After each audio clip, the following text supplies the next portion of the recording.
My name is Ronelle Eddings. I am the Director of Dance at Creekview High School, and I won the TDEA Dance Educator of the Year Award. I was born in Michigan. I lived there until I was 12 and then moved to Arizona.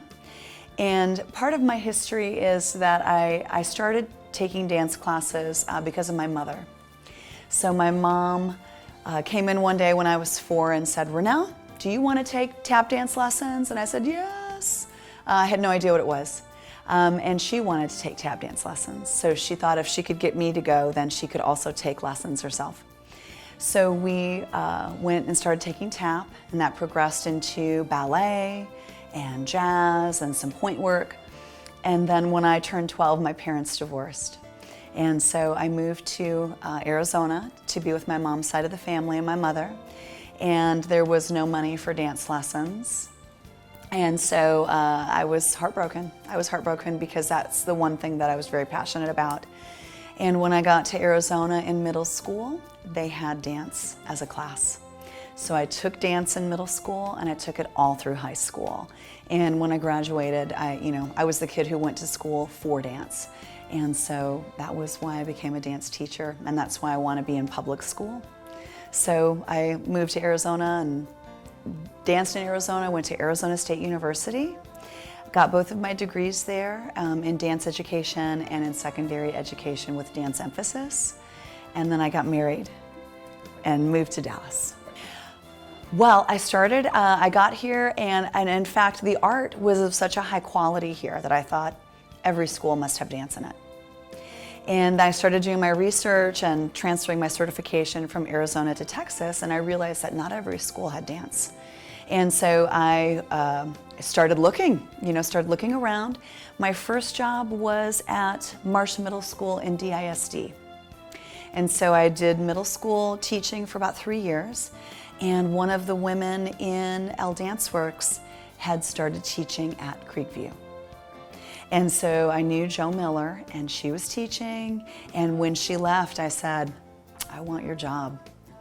And so I went and interviewed for it as soon as she left and got to CFB as quickly as I could. The rest is history, and of course I love Creekview. I feel like it's my home, and I hope to teach there until I retire. That's my goal. Well, we dance. The cool thing about dance in this format is that they get an academic piece as well. So yes, they stretch and they do pre-warm-up and they know a full warm-up and they know how to prepare their body for movement. But they also know how to discuss dance at a very high level and critique work and things like that. So that's what we were doing the day that you came in. Yes, we have a choreographic journal. They notate their work. And so the unit that you came in for was a choreography unit, a student choreography unit. We do 2 of those a year. We feel it's very important for them to develop their voice, and so we support that. So what was great too when I first moved here was looking at, like I said, the art was so high caliber, and I thought, oh my gosh, they're really developing and cultivating a culture for dance here in the Dallas Metroplex area. And I started looking at dance companies, and everybody rehearsed during the day. Well, teachers can't rehearse during the day. And so that was one of the things that got us started with that. So Michelle and I said, let's do a project together. People don't know us very well in the area, so we'll put some of your work and my work together. We'll produce one show and let's see what we have. And so that's what we did. We produced it ourselves, and that was L Dance Works Project 1. And kind of the rest was history. We had several dancers who stayed with us all 20 years. So we were not a pickup company. We were a full, not full-time either, but we rehearsed regularly throughout the school year. So it was a 4 to 6 hour schedule of rehearsals every week, and that was after teaching all day. And we would get together and we would set these works and produce these shows.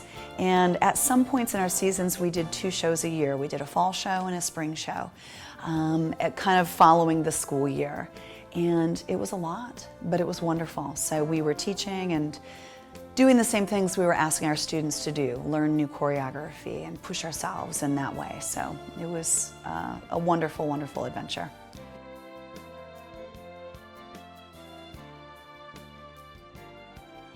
So this is our state organization for dance teachers, dance educators. And Texas has, you know, a wonderful history of having drill team as a very public, you know, form of dance. And so that is usually what people know when they associate Texas and dance.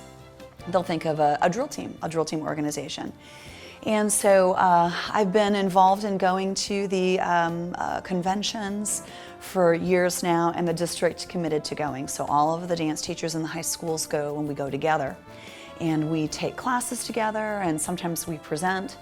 And so I had presented a couple of workshops there about men in dance, and how to build and cultivate a safe place for them to work in high school.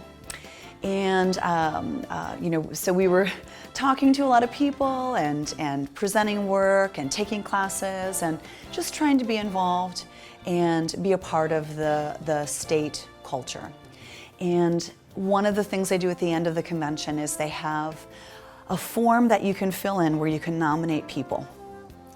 And so I was nominated by my peers, which I just, you know, is really powerful and very humbling to me because I work with so many amazing people.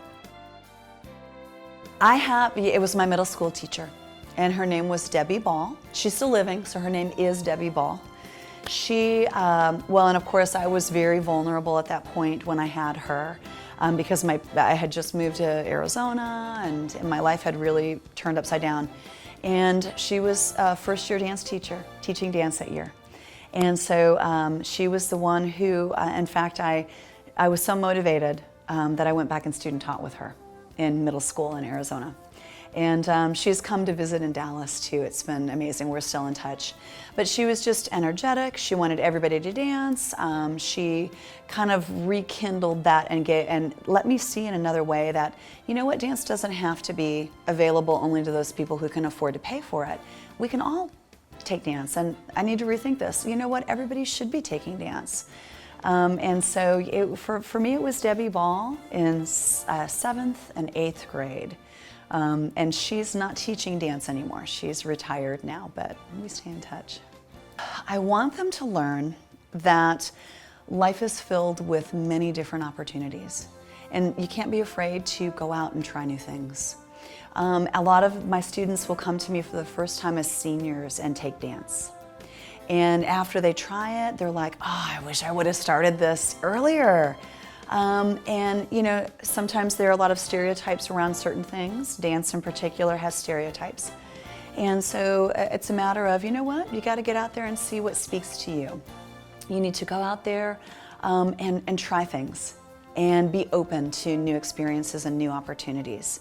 So I'd like them to walk away and take the lessons that they learn in dance and use them in everyday life. Many won't become professional dancers, but many will.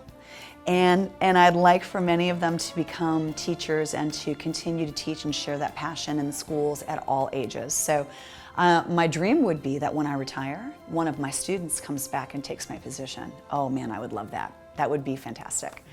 But I want them to be good people. I want them to care about each other. I want them to care about their community, care about the kind of world that they're creating right now. I would like to be remembered as a person who cared about them. I would like to be remembered as a person who maybe showed them a different way. Someone that they could count on. That would really mean a lot to me. When they come back and visit, you know, oftentimes it's the kids who maybe were in trouble. They come back and they say, I really learned something in your class. You cared about me coming to school every day. Yeah, and those are the ones that are really warm and fuzzy. I had one this morning. She came in and she said, who am I, Mrs. Eddings?